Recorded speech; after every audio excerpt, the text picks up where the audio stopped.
Good morning. Hand today's going to be 3-5 off under the gun. This is an easy fold. Folds around to the button who open raises. We didn't know nothing about him. 8 hands.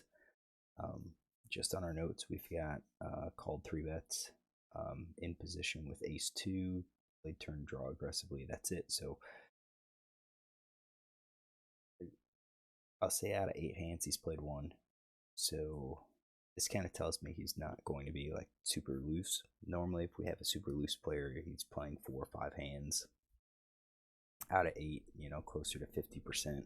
He's limping, he's calling, he's doing whatever. He didn't. So just kind of a standard raising range, I think, is this range here. It's about 24.3%. I added in small pocket pairs, and I think that's probably good. Of course, he could be on a steal, could be a much wider range at this point, but it's hard to say. We just don't have enough information on him. Then it goes to the big blind, who actually 3 bets. So 3 bets that we've got kings for, so 3 bet versus steals kings. That's probably what he has. But his regular 3 bet range also includes ace queen suited and 5-4. The 5-4 is interesting. It would be all the way down here. I think what we can do is just probably say in this situation he may be, because he has that 5-4, he may go down to jacks plus ace queen and go with that. I think a steal, a 3 bet against a steal could be something like this. I do see jacks pop up, I see 10s pop up, so it's not unusual to see a range like this, but we're going to go with a pretty tight 3 bet range. And then it comes back to him. We know he's had ace 2. That's probably what he has this hand. So we're going to have to include all of our suited aces. And the question is, can we narrow anything else? Can we narrow this range down anymore? We possibly could. I think in this situation, you might fold out some of these hands here. Might be able to fold those hands. I do know we can get rid of our classic 4 bet range. So I think kings and aces are going to be 4 bet. We are going to do 50% of the times he would have 4 bet with ace king. I think queens is probably just going to be a call. I think that's usually what I see. So we can exclude those. Should we really exclude any of these other hands that I just took off? I'm going to say no. We're going to leave them in and say that, with the idea that maybe he was looser opening, but then when he calls, he's calling with some hands. I think with anything, king 9, queen 9 might be the ones that he gets rid of, that he folds. But he's going to call. He's going to see a flop in this case. So see a flop of jack 9-9. 2 diamonds. This guy checks, which is a little unusual. You would kind of expect bets to be coming from overpair plus. It's kind of what I expect. And that means then that it would be, just basically ace high.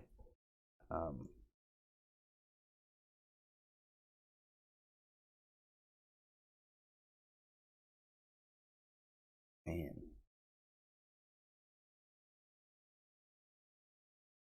C bet 0 out of 1.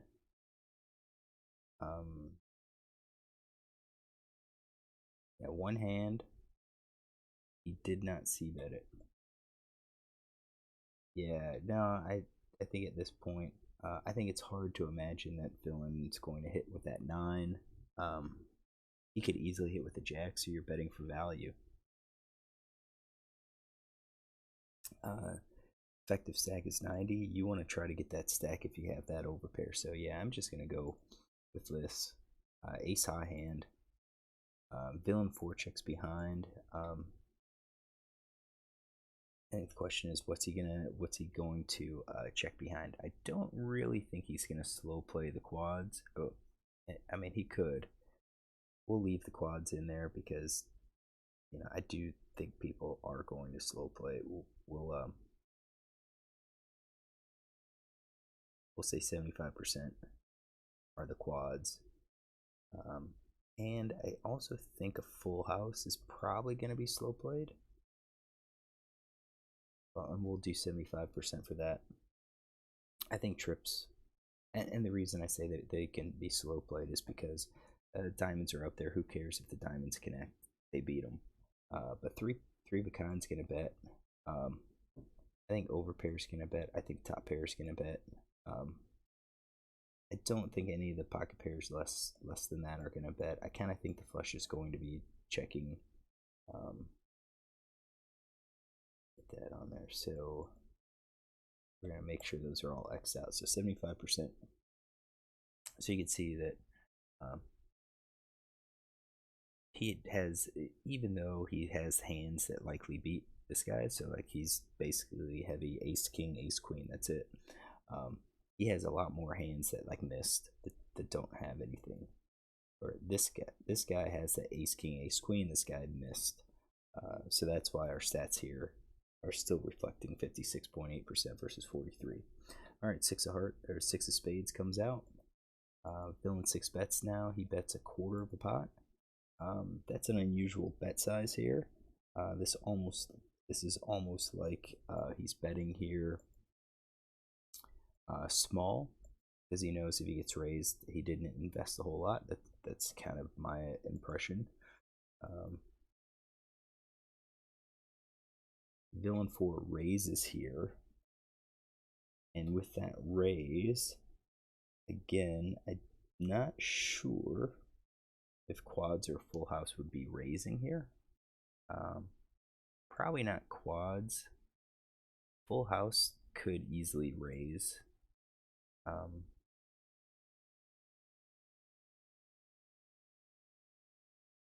Maybe tens will raise. We just don't know. If anything, it would be a jack. Tens or a jack that would raise.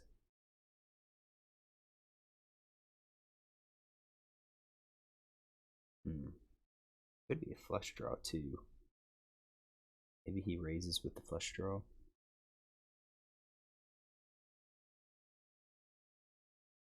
And he could be making a play.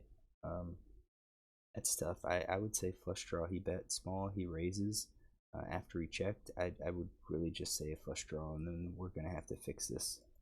And villain just calls, and with that call, I think the call would be a flush draw.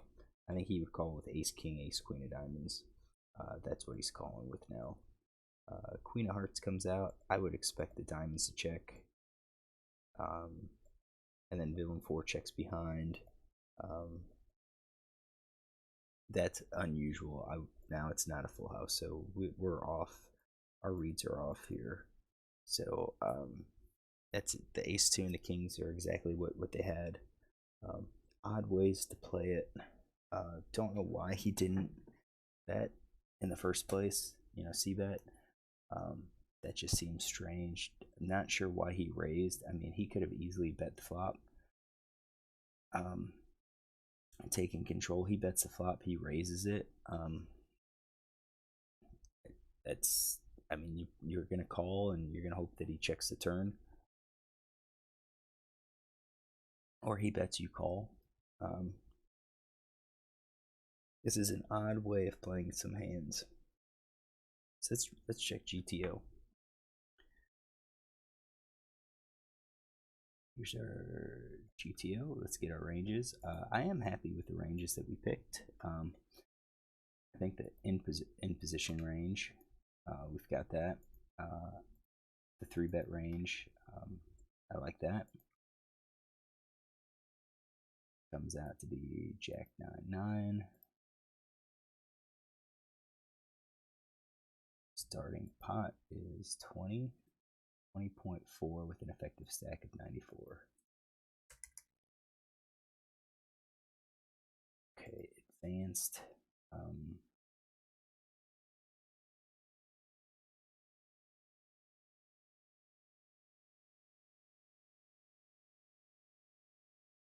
all right, so we've got the tree. We're just gonna do the defaults, and let's run the solver. We're gonna rebuild the tree, run the solver, and we'll be back. All right, we are done. So kind of as expected, villain should be betting. Um, he's got such a strong 3-bet range. This is such a good pot. He should be betting that. There's really no reason to slow play. He checks, villain checks behind, and then he's supposed to check. I mean, that's I guess a redeeming quality. Um, that once he checks once, he's supposed to check, but he didn't do that. He bet. So um, this was all wrong. This guy should be betting here. He's got a stronger range. Just when we look at it, let's go back to the flop.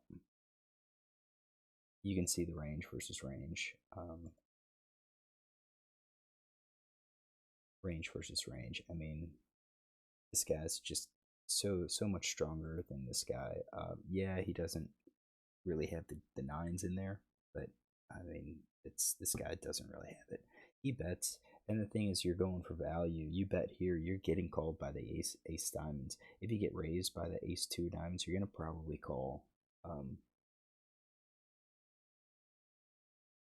You're gonna probably call at least once.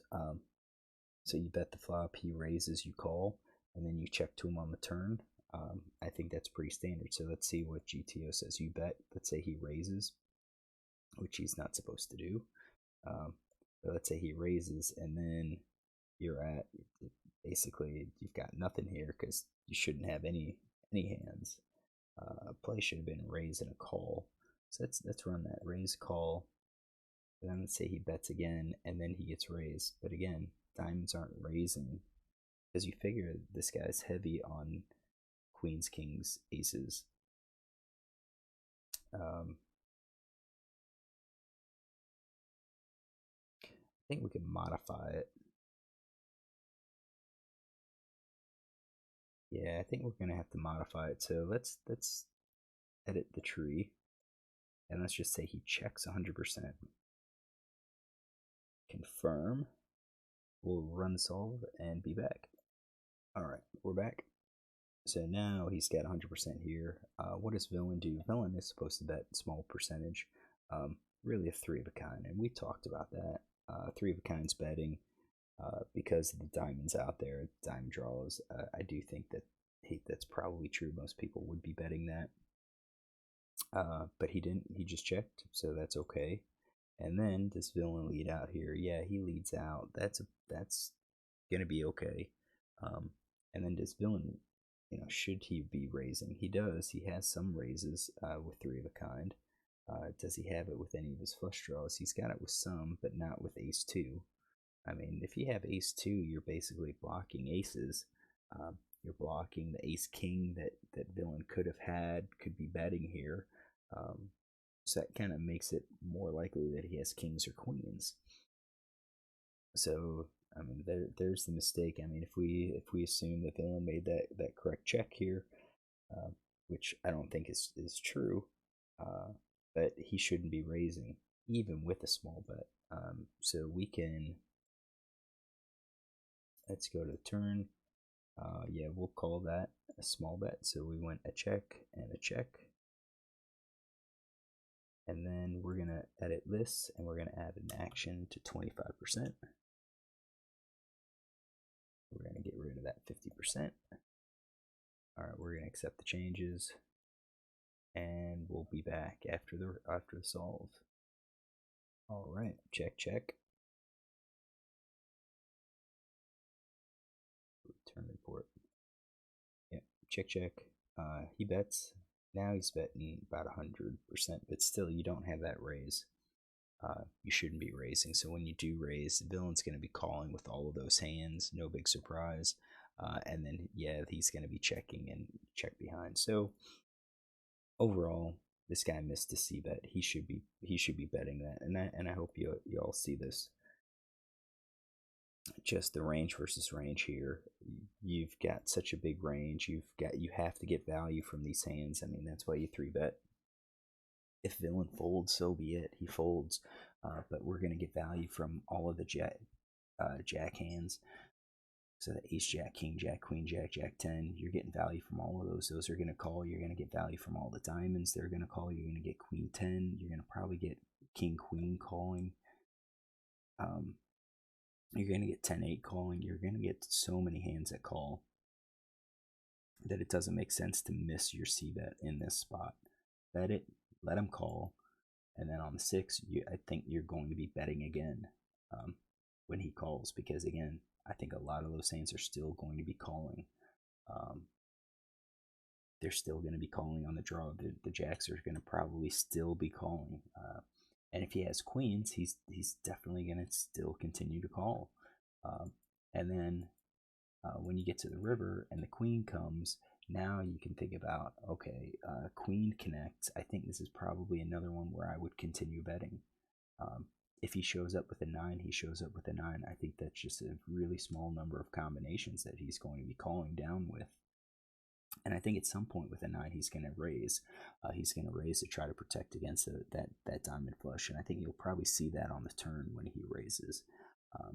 I'll say this is a 25 NL hand, so some of the players could be a little bit trickier, which I think they were trying to be.